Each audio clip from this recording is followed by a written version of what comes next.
Pamban bridge जो कभी समंदर का सिरमौर था, अब चुपचाप खड़ा था। 2018 में एक दरार ने सबको डरा दिया।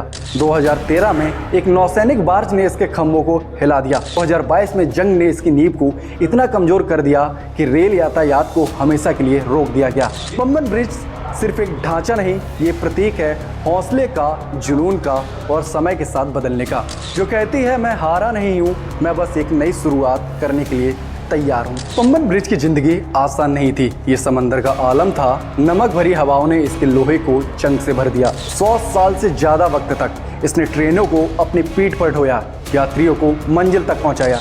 लेकिन रुकिए, कहानी अभी खत्म नहीं हुई। 2020 में भारत सरकार ने इसके बगल में एक नया पुल बनाने का ऐलान किया और ये पुल बनकर तैयार है, जो अपने पुराने भाई की विरासत को आगे ले जाएगा। ये है पंबन ब्रिज, भारत का पहला समुद्री पुल जो 1914 में रचा गया एक इतिहास है। समंदर की उफनती लहरों के बीच ये पुल रामेश्वरम को मुख्य भूमि से जोड़ता है। लेकिन ये सिर्फ एक पुल नहीं, ये एक कहानी है हौसले की, इंजीनियरिंग की और समंदर की अनंत गहराइयों से जंग की।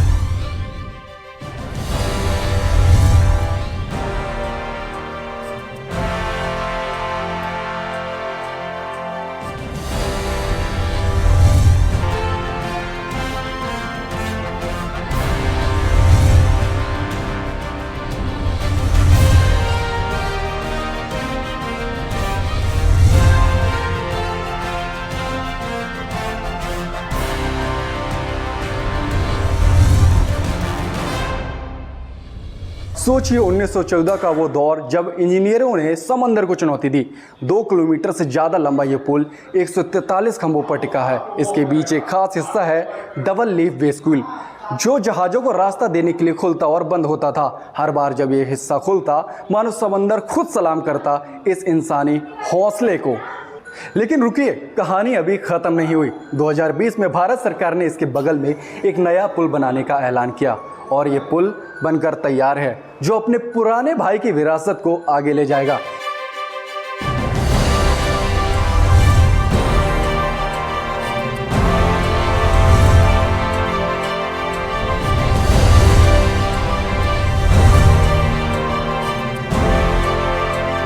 एक बार फिर ट्रेनें समंदर के ऊपर दौड़ने को तैयार हैं।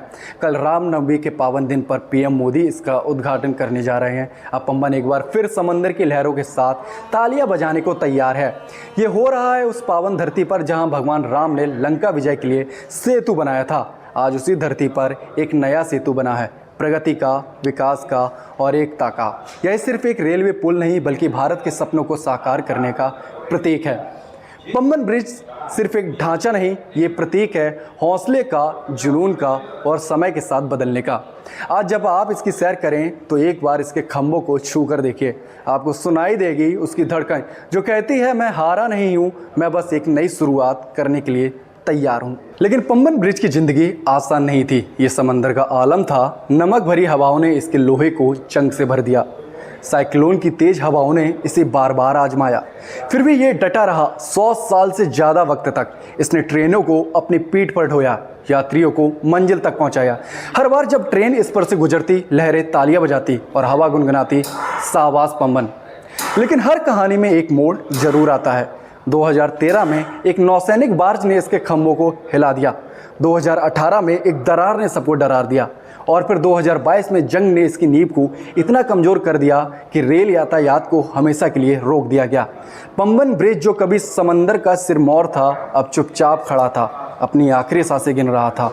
ऐतिहासिक पंबन ब्रिज शुरू होने जा रहा है और इसी पंबन ब्रिज के ऊपर हम लोग खड़े हैं और वहां पर आप देखें कि ट्रेन प्रधानमंत्री नरेंद्र मोदी रामनवमी के दिन यानी कि 6 अप्रैल को इसकी शुरुआत औपचारिक तौर से करने जा रहे हैं। इसकी आधारशिला 6 साल पहले रखी गई थी, यानी कि 2019 में। यह बेहद ही अनूठा ब्रिज है और जिस जगह पर हम लोग खड़े हैं इसको कहते हैं वर्टिकल लिफ्ट वाला पंबन ब्रिज, यानी कि ये पूरी के पूरी तरीके से अगर समुद्र में कोई शिप आती है, यहां से गुजरती है, तो ये लिफ्ट यानी कि पूरी तरीके से ऊपर उठ जाएगा और नीचे से शिप गुजर सकेगी। हमारे साथ में भारतीय रेलवे के प्रवक्ता दिलीप कुमार जी भी हैं। ये तमाम जो तकनीकी मामले हैं उसको बताएंगे। सर, किस तरीके से ये लिफ्ट होगा, कितना ऊपर ऊंचाई तक होगा, और जो पुराना ब्रिज है उससे कितना ये डिफरेंट है? बिल्कुल देखिए, रामेश्वरम की पुण्य भूमि को भारत की मुख्य भूमि से जोड़ने के लिए यह पुल बनाया गया है। इससे एक बार पुनः जो भारतीय रेलवे नेटवर्क की जो कनेक्टिविटी है वो रामेश्वरम तक स्थापित हो गई है। माननीय प्रधानमंत्री जी इस पुल को देश को डेडिकेट करेंगे और कल यहाँ से रामेश्वरम से ताम्बरम के बीच एक नई ट्रेन सेवा की भी शुरुआत होगी, जिसको कि वो फ्लैग ऑफ करेंगे। अच्छा। यह पुल जो है काफ़ी महत्वपूर्ण है, क्योंकि रामेश्वरम से जोड़ने के लिए जो पुराना पुल था वह खराब स्थिति में हो जाने के कारण परिचालन के लिए उसको अनफिट घोषित कर दिया गया था। सर कहने की वो सामने वाला पुराना ब्रिज है जी बिल्कुल, 2-2.5 साल पहले बंद हो गया बिल्कुल वहां पर से ऑपरेशन बंद कर दिया गया था क्योंकि वो अनसेफ हो गया था। अच्छा। समंदर की लहरों के बीच आप जानते हैं कि किसी चीज को मजबूत बनाए रखना एक काफी चुनौतीपूर्ण कार्य होता है, और उसका जो लाइफ था उस पुल का वो लाइफ भी पूरा हो गया था। तो माननीय प्रधानमंत्री जी और रेल मंत्री जी के निर्देश पर रेल विकास निगम लिमिटेड, जो कि भारतीय रेलवे की ही एक संस्था है, अनुषंगी इकाई है, वहां पर यह पुल बनाया गया। और ये जो नया पुल है अब कई नए फीचर्स के साथ है, जैसे कि पुराने पुल में जो लिफ्टिंग बैरियर था वो दोनों तरफ से लिफ्ट होता था। अच्छा। और उसको मैनुअल तरीके से लिफ्ट किया जाता था लिफ्ट करने के लिए, और उसमें वक्त भी लगता था, दर्जनों लोगों को लगाया जाता था और उसमें करीब 1 घंटे का समय लग जाया करता था। तो इससे रेल परिचालन बुरी तरह से प्रभावित होता था।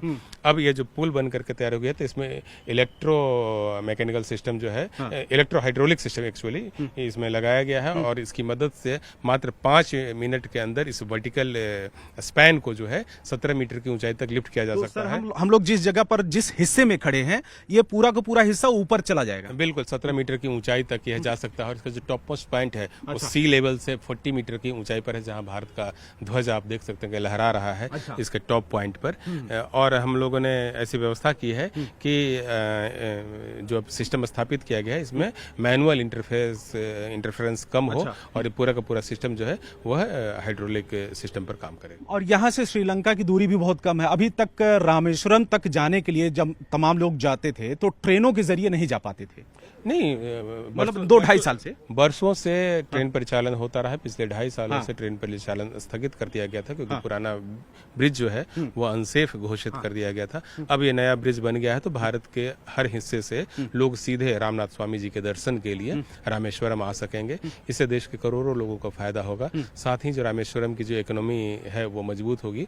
और सबसे बड़ी बात यह है कि इस पुल के बन जाने से और हिमालय में कश्मीर की वैली तक सीधी ट्रेन सेवा स्थापित होने के बाद भारतीय संस्कृति में जो आसेतु हिमालय की जो संकल्पना है, उस संकल्पना के आधार पर भारतीय जो कि देश की एकता का वाहक भी है, देश की एकता को बढ़ाने में भारतीय रेल की अहम भूमिका होती है।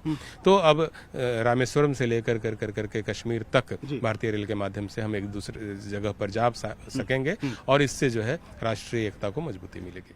कश्मीर से लेकर यानी कि देश का एक दूसरा छोर और रामेश्वरम तक, जहां से श्रीलंका की दूरी बेहद कम है, वहां तक ट्रेन की कनेक्टिविटी होने जा रही है। हालांकि 2.5 साल पहले तक थी, 2.5 साल पहले ही इसको बंद कर दिया गया था। ये जो पुराना पंबन ब्रिज है उसके जरिए ट्रेनों का परिचालन होता था, लेकिन वो जो ब्रिज है उसकी मियाद पूरी हो चुकी थी, और जिसकी वजह से जो तकनीकी वजह है उसकी वजह से उसको बंद कर दिया गया था। अब ये नया पुल बनाया गया है, इसमें तमाम तकनीकी जो स्पेशल चीजें जोड़ी गई हैं, और जिस जगह पर हम लोग खड़े हैं ये पूरी तरीके से वर्टिकल लिफ्ट हो जाएगी, यानी कि ऊपर उठ जाएगा और नीचे से शिप गुजर सकेंगे। तो बेहद ही ऐतिहासिक दिन 6 अप्रैल रामनवमी का दिन, जब प्रधानमंत्री इसकी औपचारिक तौर पर शुरुआत करने जा रहे हैं।